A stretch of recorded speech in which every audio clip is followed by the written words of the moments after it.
आज बॉलीवुड की उन फिल्मों की बात करते हैं जो अक्सर नजरों से ओझल रह जाती हैं, है ना? हाँ बिल्कुल। हमारे पास एक ऐसा स्रोत है जिसमें ऐसी 10 फिल्मों को छिपे हुए मोती जैसा कुछ कहा गया है। अच्छा। तो चलिए जरा गौर करते हैं कि इस लिस्ट के हिसाब से इन फिल्मों में ऐसा क्या खास है। हाँ हाँ, ये देखना दिलचस्प रहेगा कि इस स्रोत ने मतलब किन पैमानों पे इन्हें चुना है सही। और ये फिल्में मुख्य धारा से हटकर क्या दिखाती हैं। हम समझने की कोशिश करेंगे कि ये फिल्में क्यों मायने रखती हैं, जैसा इस स्रोत में बताया गया है। तो शुरुआत करते हैं कुछ ऐसी फिल्मों से जिनमें व्यक्तिगत संघर्ष और आजादी की तलाश का जिक्र है। जैसे उड़ान, याद है? एक किशोर की कहानी जो अपने पिता के सख्त अनुशासन से बाहर निकलना चाहता है। हाँ, वो तो कमाल की फिल्म थी। फिर तितली, हाँ, एक नौजवान की अपने हिंसक परिवार से निकलने की जद्दोजहद। वो भी काफी इंटेंस थी। और हाँ, आई एम कलाम, एक गरीब बच्चे के बड़े सपने जो डॉक्टर कलाम से प्रेरित है। बहुत प्यारी कहानी। हाँ, और ये तीनों ही फिल्में अपने अपने अंदाज में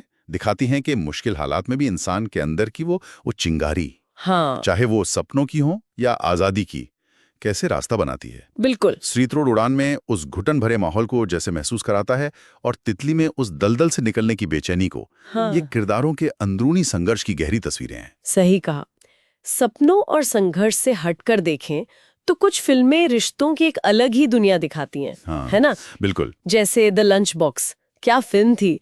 2 अजनबी सिर्फ चिट्ठियों और एक डब्बे के जरिए जुड़ जाते हैं। कमाल है ना, मतलब कितना सिंपल आइडिया लेकिन कितनी गहराई। और करीब करीब सिंगल, ऑनलाइन मिलने वाले 2 बिल्कुल अलग मिजाज के लोग एक सफर पे निकलते हैं। हाँ, और ये फिल्में दिखाती हैं कि कैसे आज के दौर के अकेलेपन में भी कनेक्शन अचानक और अनजाने में बन जाते हैं। स्रोत द लंच बॉक्स को एक मीठी, दिल को छू लेने वाली कविता की तरह बताता है। बिल्कुल सही कहा। वहीं करीब करीब सिंगल में रोमांस और हल्की फुल्की कॉमेडी का अच्छा मेल है। ये इस बात का इशारा है कि रिश्ते कहीं भी किसी भी शक्ल में पनप सकते हैं। फिर लिस्ट में कुछ ऐसी फिल्में भी हैं जो ज्यादा गंभीर सामाजिक मुद्दों या इंसान के मन की गहरी परतों को टटोलती हैं। जैसे मसान का नाम है, जो वाराणसी की पृष्ठभूमि में शर्म और नुकसान की 2 कहानियों को बड़ी खूबसूरती से जोड़ती है। हाँ, मसान तो और अंत में एक उम्मीद भी जगाती है। बिल्कुल। और मसान की तरह ही अलीगढ़ भी एक संवेदनशील मुद्दे, निजता के हनन को बड़ी संजीदगी से पेश करती है। हाँ, वो भी बहुत जरूरी फिल्म है। स्रोत मनोज बाजपेयी के अभिनय की खास तारीफ करता है करना ही चाहिए। और बताता है कि फिल्म ने विषय को कितनी इज्जत और सच्चाई से दिखाया है। ये फिल्में सोचने पर मजबूर करती हैं कि सिनेमा समाज के मुश्किल सच्चाइयों को कैसे आईना दिखाता है। पाव की कहानी है। हाँ, वो कोंकणा सेन शर्मा की डायरेक्टोरियल डेब्यू। हाँ, वही। एक छुट्टी के दौरान एक नौजवान कैसे अपनों के बीच ही अनदेखा और उलझा हुआ महसूस करता है। और फिर है अगली, अनुराग कश्यप की, एक बच्ची के अपहरण की कहानी जो रिश्तों के कड़वे सच को बेपर्दा कर देती है, जहां हर कोई शक के घेरे में है। दिलचस्प बात यह है कि ये फिल्में दर्शकों को शायद थोड़ा असहज करें, है ना? बिल्कुल। लेकिन ये जरूरी सवाल उठाती हैं। स्रोत बताता है कि अ डेथ इन द गंज में वो अनकहा तनाव कैसे धीरे धीरे बढ़ता जाता है। हाँ, और अगली देखने के बाद दर्शक किरदारों के साथ साथ खुद से भी सवाल करने लगता है। ये महज मनोरंजन नहीं बल्कि मानवीय रिश्तों और मनोविज्ञान पर एक टिप्पणी है। और लिस्ट में एक बिल्कुल ही अलग रंग की फिल्म भी है, तुम्बाड़। ओहो, तुम्बाड़, हाँ, जिसे हॉरर और लोक कथा का एक अनोखा मिश्रण बताया गया है।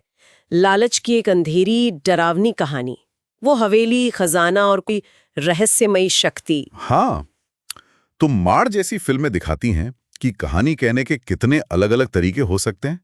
ये साबित करती है कि बॉक्स ऑफिस के शोर से परे भी प्रयोग और नई सोच की गुंजाइश है। सही। खासकर जब हॉरर को भारतीय जड़ों से जोड़ा जाए। स्रोत इसे विजुअली शानदार और माहौल बनाने में कामयाब मानता है। कमाल का विजुअल एक्सपीरियंस था वो। बिल्कुल।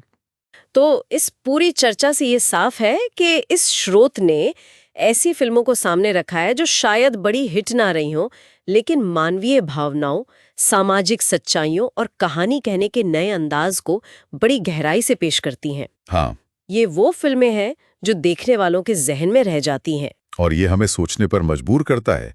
जैसा कि स्रोत के जरिए हमने देखा, क्या इन कम चर्चित लेकिन दमदार फिल्मों का चुना जाना और सराहा जाना ये दिखाता है कि दर्शकों का स्वाद बदल रहा है।